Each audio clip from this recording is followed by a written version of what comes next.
Very pleased to introduce Hugh Guyton. Hugh is one of our best tech speakers. We have about 200 speakers who speak to tech groups on a regular basis, and Hugh's up there amongst our best.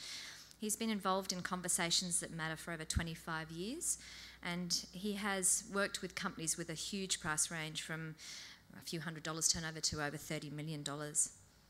He is an author and a coach and a trainer, and he's basically passionate about teaching people the art of conversation. He's appeared on national TV and radio. In terms of background, he's held a number of senior management roles, and he was born in London. He's had worked in international companies in the UK, Australia and Asia before starting his communications company, Just a Conversation. In your folders, you'll also find a little brochure that you can send away for one of copies of his book, because he's a great author as well. So without further ado, I'd like to introduce Hugh Guyton to talk to you today. Thank you. Good evening. How does it feel to be in a room of winners? Because that's what you are, aren't you? It's been a phenomenal journey for you, I'm sure, to get here. And journeys are always interesting. And I want to share with you a journey I took earlier this year with my young family. I drove up the New South Wales coast to an area called The Entrance. And it's the first day of the holiday, and I don't know if you're anything like I am, but I take a little while to unwind. And I'm still a bit uptight and tense. And we walk into the plaza area of The Entrance, and my young kids spy this beautiful, fun water park that they have there. And they're fortunate, they're 5 and 7. So the gear's off. Not ready for wet play, but hey, who cares? The gears come off and in they go. My wife takes this opportunity to say, oh, I'll just leave you with the kids for a while if that's okay, and disappear. Good girl.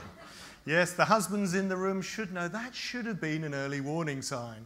I clearly wasn't concentrating. So I stay with the kids and have a lovely time just watching them basically have a wonderful time. And about 20 minutes into this, they obviously start getting a bit bored and they start getting a little bit cold. And so they get out of the water feature and they come and join me on the hot pavers and they lie down to dry off. And I actually lie down beside them. I am fully clothed, I should point out at this stage. And I just enjoy the warmth of the stone, just warming my back and shoulders and easing away the tensions. But sure enough, 10 minutes later, we all get a bit fidgety and bored. Still no sign of Mum, and we think we better go looking for her. And we find her at Maddie's Boutique. Now, I don't know if any of you know The Entrance in the area I'm talking about, but Maddie's Boutique is nestled amongst souvenir shops and fish and chip shops and restaurants. It's a fairly touristy area. And there is my wife, having spent half an hour already in a bit of retail therapy. Now, I should point out, Tracy is not naturally a retail therapy gal. She doesn't do retail therapy to relax. Her friends have to take her kicking and screaming to buy clothes. But here she is, clearly having a wonderful time. So Dad and the kids are quite intrigued by this, so we decide to join them. And would you believe it? We're in there with 2 young kids for another half an hour. And I stagger out of there with bags of shopping. And it got me thinking, what just happened? How did that happen? And I guess more importantly, the question for you is, what if you could get every member of your team capable of giving your potential clients the experience that Maddie clearly had been able to do for Tracy?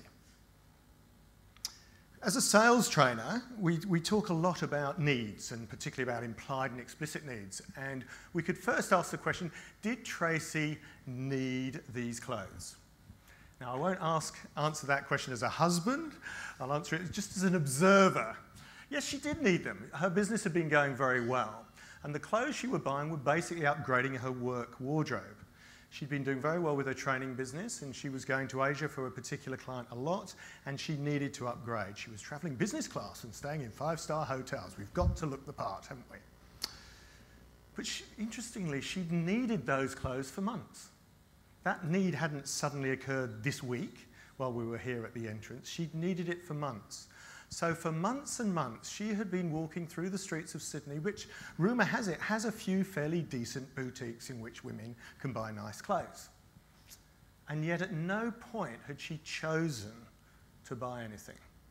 What Maddie had somehow created was a desire in Tracy to want to buy some clothes.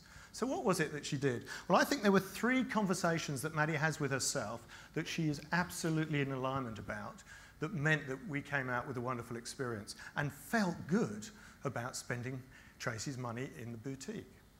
And the first was how aligned Maddie was with her brand. Even in the area that the shop was, there was something about the way she created the environment that you felt sort of a desire to walk in. It just had a feel about it that was welcoming and cool and calm, and you walked in and the whole atmosphere sort of encouraged you to stay a while, to browse. Maddie herself was clearly the total supporter of her brand. She was wearing the brand, she looked fantastic in the brand, she talked very respectfully about her brand. Even watching the way she handled the clothes, you got the sense that she really loved the brand. So I ask you, what are the things that your people are thinking and feeling and saying about your brand? Are you and your people absolutely in alignment as to what it is your brand stands for? I was down in Melbourne a few months ago, and I was running a Selling is Just a Conversation program for the Urban Maintenance Systems Group. You may recognise the logo. It actually appeared in one of the videos you watched today because Sam, the CEO, was talking. And I was down there running a Selling is Just a Conversation course. It was at their offices in Melbourne. I'd never been to their offices before.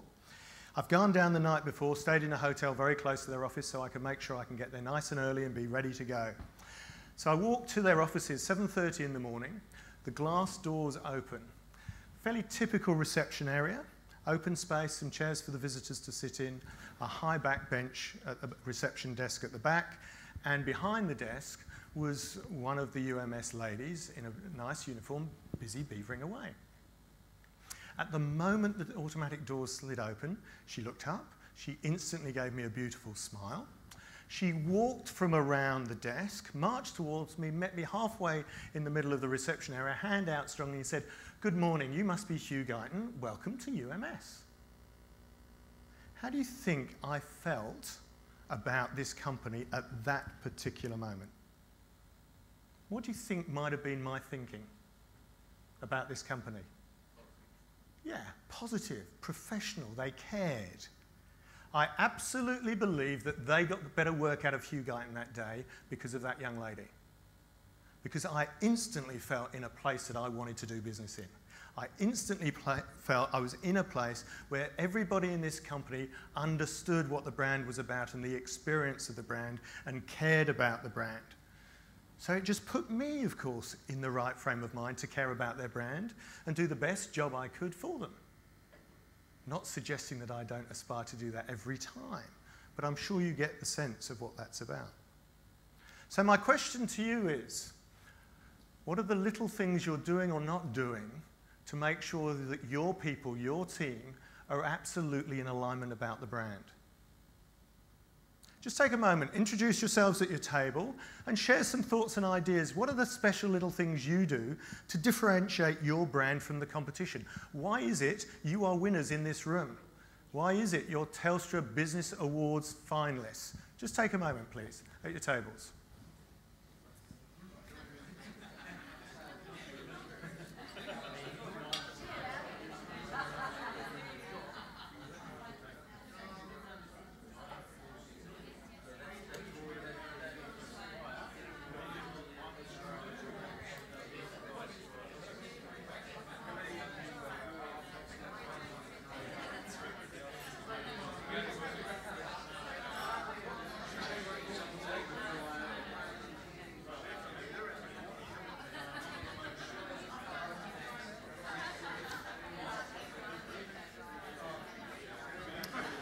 Okay,